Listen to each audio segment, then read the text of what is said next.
경제 인사이트 이어가겠습니다. 요즘 대외 변수들이 상당히 여러 가지로 우리 시장을 짓누르는 그런 상황입니다. 그동안 유로존과 통상 분야의 전문가로서 많은 활동을 하신 분이 이제는 대외경제정책연구원장으로 우리에게 많은 인사이트를 주고 계신 분이 있습니다. 김웅정 원장 이 자리에 모셨습니다. 안녕하십니까? 예, 안녕하십니까? 최근에 좀 좋지 않은 일 당하셨는데 네. 오늘 나와주셔서 감사합니다. 네. 자, 먼저 우리나라나 주요국들, 특히 미국 금리 인상 속도가 상당히 가파르고 또 이런 흐름으로 인해서 어차피 세계 경기는 상당히 좀 냉각기로 갈 거다 이렇게 예측을 하셨는데 그 배경 설명을 좀 더 듣고 싶습니다. 일단 지금 각국 중앙은행들이 생각했을 때 경기 침체와 인플레이션 두 개 중에서 과연 어떤 것이 더 중요한 문제인가라고 했을 때 100이면 100 전부 다 인플레이션. 예, 인플레이션과 싸워야 된다. 40년 전에 우리가 인플레이션의 경험은 40년 전입니다. 40년 전에 봤더니 인플레이션은 모든 사람을 패자로 만드는 급격한 인플레이션은 모든 사람을 다 패자로 만든다. 그래서 그러면 결국은 지금 할 수 있는 것은 정책 수단이에요. 인플레이션은 공급 측에서도 오고 지금 수요 측에서도 오고 있는데 금리 인상이라 하는 것은 단기적으로 수요 측에만 영향을 미치지만 그거 외에는 없기 때문에 물론 다른 것도 물론 있긴 있지만 효과가 그렇게 확실하지는 않죠. 그래서 금리 인상을 할 수밖에 없다. 부족하지만 충분하지 않은 수단이지만 칼은 좀 무디지만 이걸 사용하지 않을 수가 없기 때문에 지금 하고 있는 것이죠. 물론 부작용은 클 것입니다. 네, 사실 인플레가 대량 살상 무기라고 이게 보통 표현하지 않습니까? 아무도 구분하지 않고 모두 영향을 미치니까요. 자, 그렇다면 이제 우리 경제나 산업 구조 특징이나 장단점을 봤을 때 이것이 상당한 영향을 미칠 수밖에 없지 않습니까? 이 경제 냉각기를 어떻게 대처해야 되겠습니까?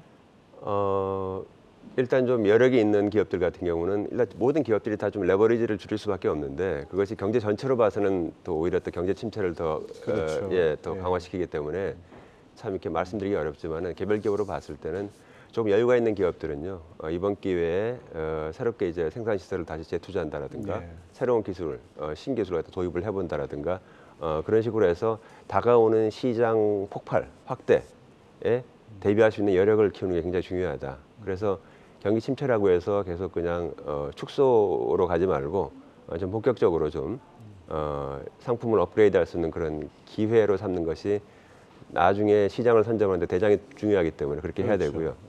그 다음에 굉장히 어려운 한계 기업 같은 경우는 딜레버리징을 할 수밖에 없는 그런 상황이다.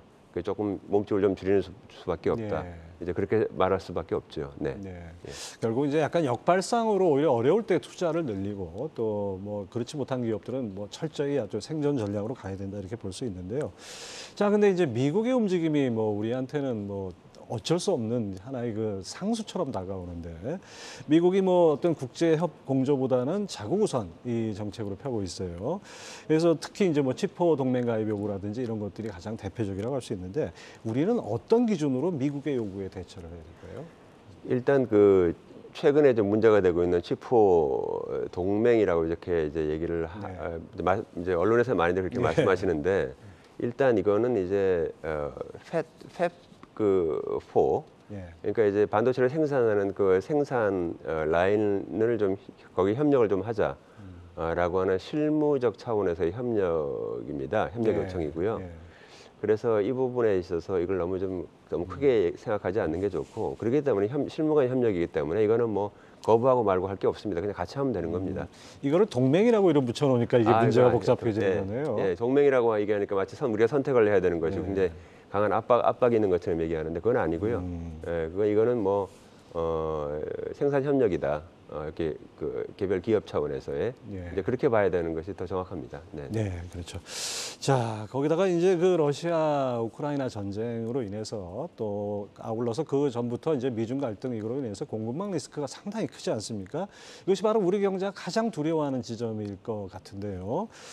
우리가 선제적으로 여기에 대처할 수 있는 방안이 같은 게 있을까요? 러시아 우크라이나 전쟁은 우리가 팬데믹 이후에 다시 원래의 성장 경로로 궤적으로 다시 복귀할 수 있다고 하는 희망을 무너뜨린 겁니다. 그렇죠. 올해. 예, 네. 그렇게 됐습니다. 그렇게 됐고요. 그래서 앞으로 향후 한 2, 3년간 조금 더 성장세가 오히려 올라가지 않고 오히려 이제 내년도에 더 침체가 될 수 있는 그런 가능성이 있기 때문에 지금 현재 이것이 충격이 공급 측에서 지금 현재 계속 충격이 오고 있고요. 공급 적 충격에 따라서 유럽이라든가 취약 국가에서 굉장히 큰 문제가 생길 가능성이 대단히 높고요. 네. 그렇기 때문에 결국은 우리가 내년도 정도까지는 굉장히 경제 상황이 상당히 쉽지 않을 것이다 라고 하는 것을 일단 받아들여야 되고요. 이런 상황에서는 기업 내부에서 생산성 향상이라든가 아니면 경제 전체에서 구조 조정이라든가 구조 개혁이라든가 이런 부분에 집중을 할 수밖에 없는 그런 상황입니다. 그다음에 공급망 관련해서는요, 각 품목별로 굉장히 다릅니다. 상황이 굉장히 다르기 때문에 그 품목별로 봤을 때 그 하나의 전략을 세워야 되는데 지금 정부는 지금 조기 경보 시스템을 일단 구축을 해놓고 네. 현재 우리나라에서 들어오는 수입 품목 중에서 한 4,000개 정도가 핵심 품목이라고 보고 있는데 이 부분을 모니터링하고 있기 때문에 이런 부분을 잘 모니터링 해가지고 혹시라도 여기서 혹시 문제가 생기게 되면은 빨리 대처할 수 있는 그 역량을 가지고 있는 수밖에 없다. 충격이 처음에 오게 되면 그거는 일단은 일차적인 충격은 피할 수가 없을 것 같아요. 그럼 거기서 빨리 이제 그걸 복구할 수 있는 그런 역량을 키우는 수밖에 없다. 이렇게 말할 수 있습니다. 뭐 결국 원론으로 아주 원칙론으로 기본으로 돌아갈 수밖에 없다 이렇게 들립니다. 자, 거기다가 이제 미중 갈등이 상수가 된 지 오래됐고 또 이것이 어떻게 보면 이제 뭐 양자택일까지는 아니지만 상당히 우리한테 중대 기로, 선택의 기로 같은 상황인데요. 그렇다고 해서 중국 경제가 우리 경제에 차지하는 비중이 현실을 무시할 수 없고 이거 어떻게 봐야 됩니까? 중국 경제가 뭐 우리 이제 수출의 한 25%가 된 것은 네. 이미 뭐 10년 전부터 10여 년 그렇죠. 전부터 이미 그렇게 됐고 굉장히 중요합니다. 중요하고 그렇기 때문에 뭐 중국을 선택할 것이냐 미국을 선택할 것이냐 하는 것은 굉장히 우문이고요. 그래서 중국과의 그 협력을 강화해야 되는데 제가 이제 그 지난 1년간 한중 관계 올해 이제 한중 수교 30주년을 맞이해서 네. 지난 1년간 한중 관계 미래발전위원회에 네. 한국제 경제통상분과위원장으로 활동을 했습니다. 그래서 네. 중국 측과 계속 이제 여러 가지 이렇게 대화를 많이 해봤는데 결국은 미래 산업 분야에서 우리가 협력을 강화하는 수밖에 없고 몇 개 이제 어떤 그 파이낸스라든가 이런 부분에서 또 협력할 부분이 좀 있는 것 같고요.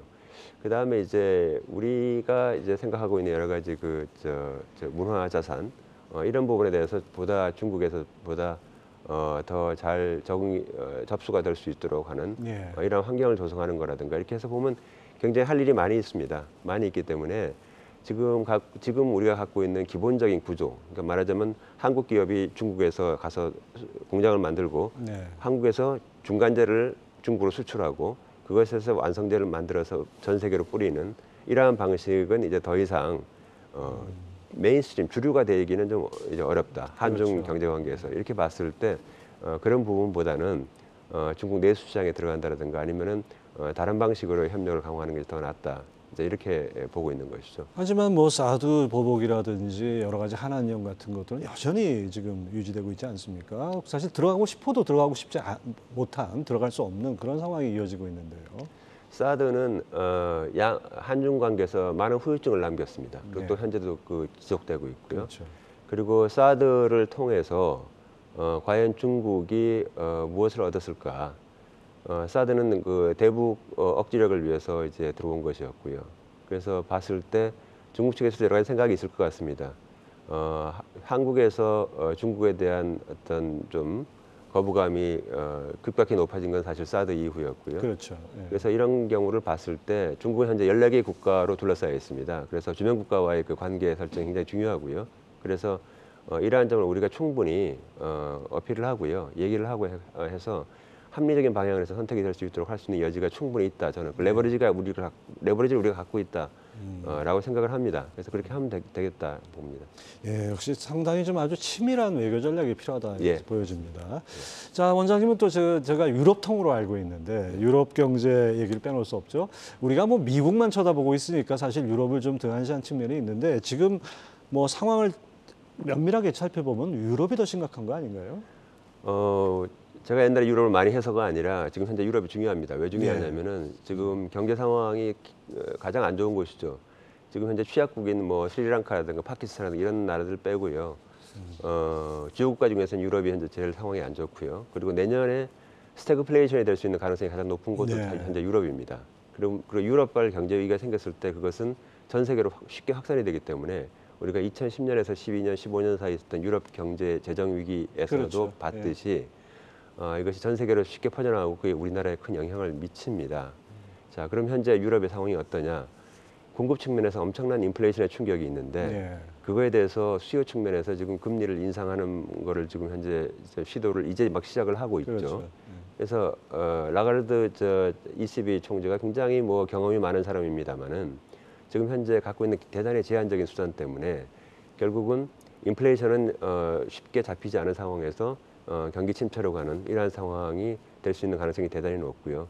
그것이 시작은 이번 겨울 에너지가 네. 위기가 생기는 이번 겨울이 될 가능성이 대단히 높다. 이렇게 봤을 때 유럽의 상황을 계속 주시해야 되고 유럽 내에서의 어떤 취약국 지금 현재 유럽에서의 어떤 국가별로 어떤 금융 분절하고 굉장히 심각합니다. 그러니까 독일과 다른 취약국 간의 정부채에 관한 그 수익률이 굉장히 좀 벌어지고 있는 상황이거든요. 그래서 이러한 금융 분절화가 계속 지속이 되고 네.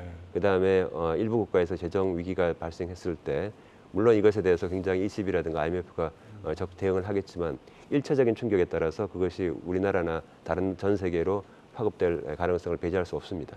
예, 원장님 말씀 들어보니까 진짜 유럽을 상당히 좀 주시를 해봐야 되겠는데 뭐 그렇지 않아도 최근 보도되는 것이 영국이 내년 초가 되면 물가 상승률이 10%가 넘을 것이다. 그다음에 유로존은 뭐 7월 생산자 물가가 1년 전에 비해서 무려 38%나 올랐다. 이런 보도들이 나오고 있어요.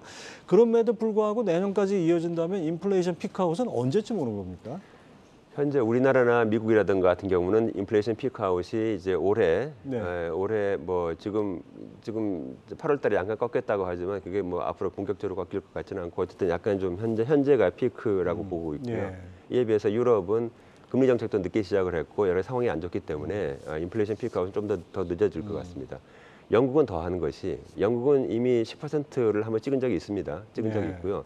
지금 현재 영국 상황은 영국의 인플레이션은 지금 우리가 알고 있는 모든 인플레이션 요인 플러스 브렉시트가 더 들어가 있습니다. 예. 브렉시트에 따른 공급 측면에서 충격이 계속 지금 지속되고 있기 때문에 인플레이션이 더 높고요. 그래서 영국 같은 경우 지금 새로운 수상이 이번에 취임을 했습니다만은 새 수상이 갖고 있는 굉장히 그 엄청난 도전을 현재 안고 좀 시작을 한 것입니다. 그래서 지금 앞서 말씀드린 스태그플레이션이라든가 이런 부분에 있어서도 영국이 대륙 국가들과 함께 현재 가장 우리가 주시해봐야 될 그런 나라다 이렇게 볼 수 있습니다. 예, 특히 뭐 환율에서 지금 나타나죠. 유로와 페러티, 그러니까 1달러 1유로가 무너진 상태. 이것이 뭐 어떻게 보면 유럽발 경제 위기 그 시나리오를 더 상당히 좀 신빙성 있게 하는 거 아닌가 생각도 되는데요.